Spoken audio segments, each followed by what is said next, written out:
You're going to have a good time, a positive time, or a negative time, depending on what you've been doing with that little voice in you that wants to find God. It's that simple. I want to go to an ashram. I want to go away and spend 6 weeks meditating. I want to quit this job because it's so. The worst thing in the zodiac is people that keep working at a job and they don't want to be there, but they're so worried that God won't support them and put food on the table. That's the absolute worst thing in all of astrology. Period. And the answer to that is, if you have more faith, more food will be on the table. Less faith you have, less food will be on the table. It ain't an easy answer, is it? Neptune is a spiritual crisis. The more you, in my experience, the more you stop the worrying, give it over to God, the problem will be taken care of.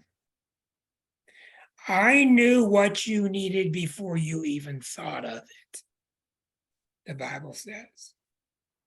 I don't quote the Bible very often. I knew what you needed before you even asked. And if you want anything, all you have to do is ask for it. So 2 big statements. So there's your Neptune problems. And I'll get people under these Neptune weirdisms, like their foot's falling off or got gangrene or, Neptune does weird stuff. I'll ask them, okay, in a moment of quiet, I'll ask them, what have you been doing in your life spiritually? Oh my God, hit them with a 2x4. In most cases, nothing. In most cases, nothing. In many cases, they've been working at things spiritually. They've been working hard at it, but they got different issues there. But what you find out is they've not been taking their spiritual life seriously. What I mean by spiritual life is making a connection with this force up there that we call up there. I don't have to explain it to you. You know what it means. That's why you're here. When Uranus is on you, okay, Uranus either cracks you or makes your life so exciting you don't know even what to do with it. My ex-wife and I, we watched my father for a while. He was a very rigid Capricorn. We watched him as Uranus was approaching Capricorn. We watched the years. We're both astrologers. We watched, he's early Capricorn, December 25th. We watched as Uranus was approaching Capricorn. I'm going, oh my God, because this guy he ate his breakfast every morning at the same time he did his shot. Everything was rigid. That was just his style, old country. Well, it hit 0 Capricorn, stroke and all kind of things with the nervous system. It was the downfall of his life at that point. He just was an absolute stranger to his own Uranus. Well, how was Uranus going to get recognized growing up in Italy? Boy, I think I'm going to go join a rock band. Well, I don't think so. Get out in the fields with the sheep. He didn't understand Uranian energy. He had Uranian sun, couldn't figure him out. So I understand that. So these energies are natural parts of you. And yes, the glamorous one is the one that has a very nice balance of all these energies. And sometimes you will see charts that have a very nice balance of all 10, 12 energies. And it's a very nice thing to see. And what you find out with them is they get hit by this, hit by that, and they get little bumps and little bruises, and not much happens to them. So it's very nice to see people that are well balanced. You can tell if you're out of balance if one sign in particular near you irritates you. If an earth sign irritates you, It's because you've been suppressing your Saturn. If fire signs irritating you, they're because the three fire signs are similar. It's because their fun and activity, it unnerves you because you're used to controlling everything. If water signs irritate you, that's a bad sign. That means you're not allowed to cry. You're not allowed to feel anything. You know, if you're always bitching about the woman in the next stall over from you, if at work, is always bitching and complaining and whining, it might be because you don't allow yourself to have any emotions about anything. So it's the same story over and over. This was taught to me in its infancy by Stephen Arroyo in 1978, when I started to really understand what he called these planets are your planets. And that was a new thought. That's when humanistic astrology took over the old-fashioned junk of something's going to happen to you Friday at 3:00, that predictive junk. So that's what's happening. Yes, Susan. So if you already have an aspect and a planet comes around and takes a swing at it, it gets more complex. Exactly. And if you have a couple things hitting that same aspect at the same time, Yeah. I'm at a loss to try to interpret that. Okay, what we're gonna do is stop the video. I'll load your chart up and we'll quit guessing. We'll look right at it. We'll be right back recording. Then we share the screen. Okay, here is Susan's chart. Now, what are you speaking of? So we've got Pluto opposite a conjunction of Jupiter. Pluto, you're exactly right. Pluto is major, major, major, major, major, because you've got a triangle with four planets, 26, 27, 29, 27. That entire T-square has Pluto sitting on the edge, right there. Yep. For the last year or two, and Eris is sitting here. It gets better. So this entire T-square is on fire. Okay, go ahead. Go ahead. Then we've got Uranus opposing Saturn, Venus. You've got Uranus. Uranus is sitting in Taurus Down here. right here, opposing these two. I'm pointing at the screen and saying down here, Yeah. like you could see me. Yeah, I got you. Uranus is Okay. opposing Saturn, Venus. And that is squaring the ascendant. And that is squaring the ascendant. Yep. One more thing, we've got Saturn, which is just crossed the ascendant, Saturn is here. and it is also squaring the Venus, Saturn, Right. and squaring Uranus. Okay. Well, let's do it this way. Here's how we deal with you. Okay. You're going through two major things at once. You're going through this natal T-square being lit up. So if I had you in my same city and we were able to see each other and read, I would not even try to deal with the fact that this T-square is being activated at the same time that this Saturn-Venus, because obviously this Saturn-Venus is so critical because it squares the ascendant. But it's too much for you. It's too much to talk about at once. So what you and I would be talking about, and I would insist on it, we would be talking about one thing, because it's so big, I would want you to understand it, and I would want you to understand it, be able to deal with it, start proving to me that you're dealing with it properly.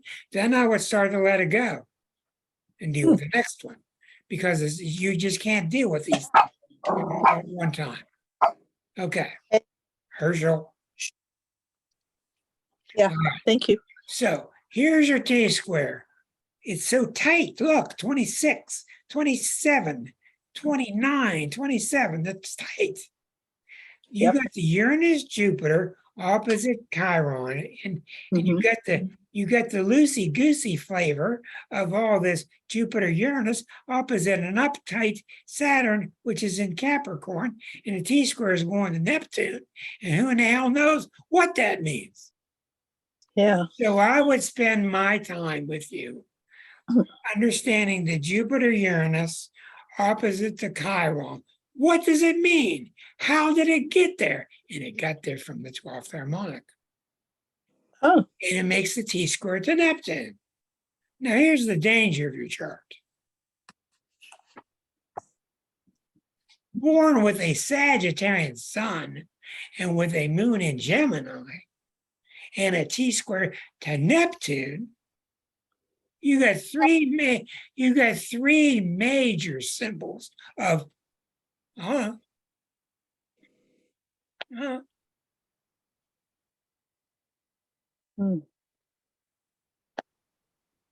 what do you do with that? What am I supposed to do with that? Now, what it means is Rick and you, we have to work out what is the problem in the opposition. Problem in the opposition is the Jupiter Uranus opposite Chiron. There's a problem there. And a lot of people have it because for people for 37 years, we're all born with the Chiron opposite Uranus. But Okay. nevertheless, we have to focus in on your story through the past harmonics and find out what does that mean to you and why did you send the T-square to Neptune? Okay. Well, there's only one reason that you send it. There's only two reasons that you could send it to Neptune. And only one is valid. One reason is I'm going to give it to God, and through me working with him and my trust in him, I'm going to solve this spiritually, which is why we're talking about it tonight. Mhm. Second option, we're just going to be flippant, get drunk, don't worry about it. I know. Who knows? We haven't even got to your Saturn Venus yet. Yeah. So it seems to me, here's what it seems to me, knowing you well and for quite a while, it seems to me like you and I, when we get time, we need to really start to understand this has got something to do with the 12th house. This has got something to do with your past life being overly dedicated to God. You're trying too hard to it's like you're an artist, but you're one of those artists during the Raphael period, and all you were allowed to draw pictures of was the baby Christ. And you're trying to solve these issues, but you're doing it through Neptune in the 8th house. And Neptune in the 8th house is not like Neptune in the 9th. Neptune in the 8th house has to do with when I'm with other people. Mm. That's Right. not a concern of Sagittarians. Sagittarians aren't concerned of how they're acting with other people. That's not one of their main issues. But with you, it is.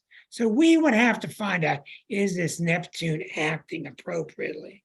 Because it's being bombarded right now. And the fact that you got up from Cleveland, you sold everything you had, you got in a motorhome, and you started going around the country. Now, was that going around the country in search of spiritual knowledge, or was it escape? I don't know. Well, I'd hope the how would former. a sun and Sag, moon and Gemini, T squared to Neptune know? Yeah, So we have to exactly. work. We have to work at it earnestly. We have to Okay. work at it earnestly. And since I'm Saturn in your life, Saturn is here. Saturn is here, squaring this Saturn, squaring that Right. Venus. Saturn would start to offer hints and clues to what's going on, because actually your chart is not made of pieces.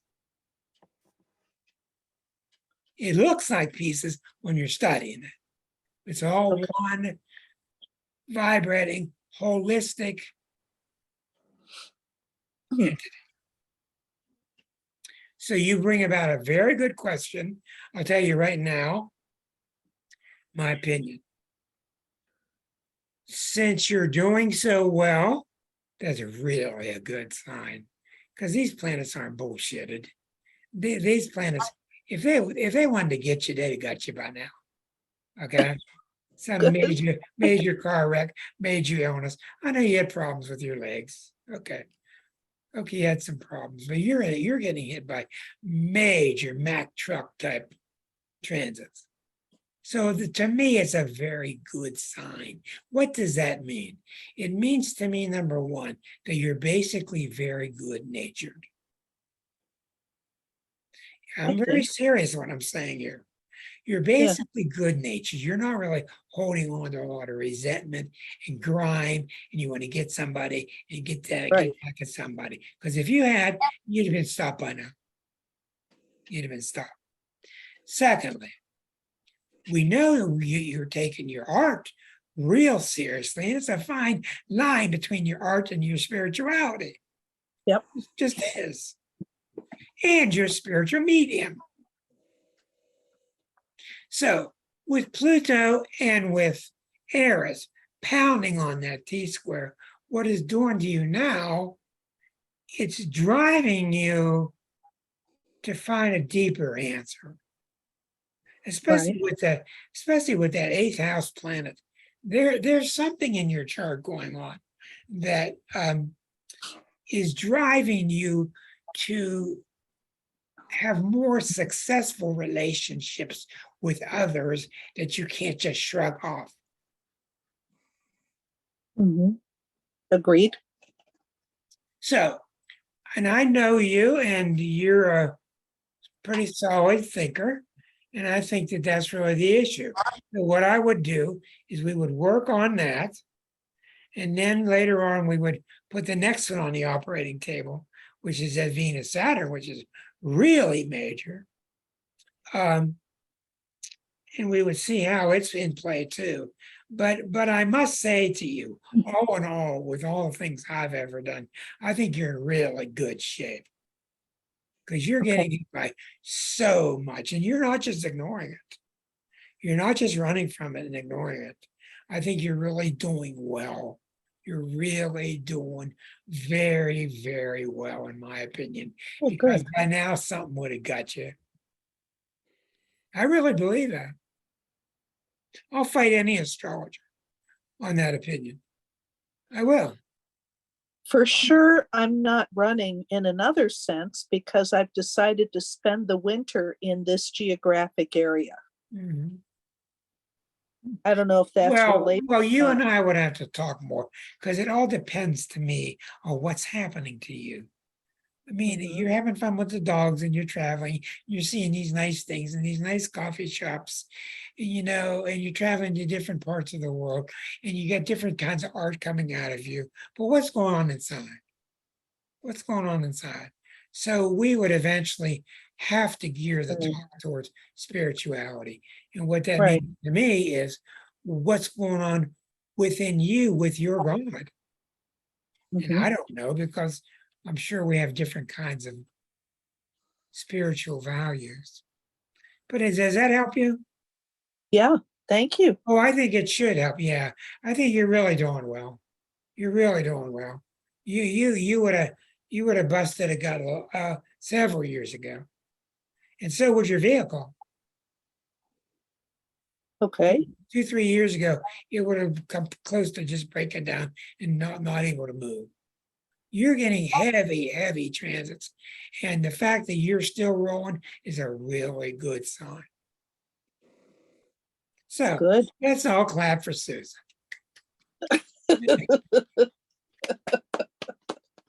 No, I'm not BSing you.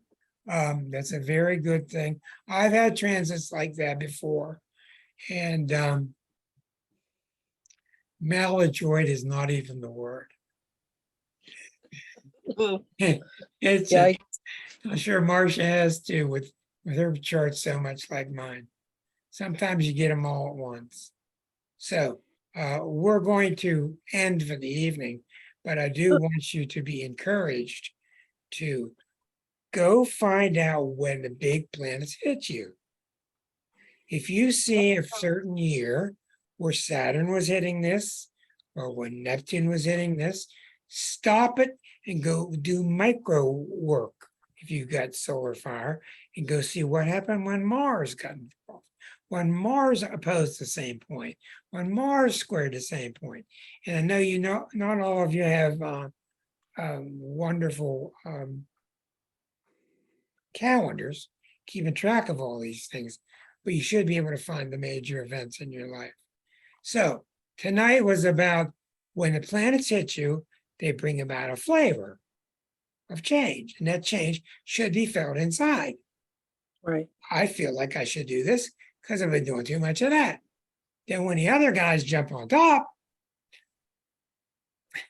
and whoever was that earlier said they're going to run and hide, no, the answer is no, can't run and hide. Not allowed, not unless you're going to somewhere in southern Australia. Right? If you want to hide, go to southern Australia, find Naomi's phone number. Say, I came here to hide. How long were you thinking? I was thinking about 3-4 years. See you next week, everybody. Here, Thanks, everybody. Thanks, Rick. Hey, what do you Thank what do you Rick. think? What do you think that means? That we're shooting projectiles out and breaking up asteroids. Ooh, Think about what that means. Ooh, Oh. hey, I keep you thinking. that's Superman stuff. It is. It is. Good night, everybody. Probably Creating some creating more space garbage to run into in the future, maybe. See what the Taurus thinks of? Stuff that we're gonna run into. Bye-bye. Bye-bye.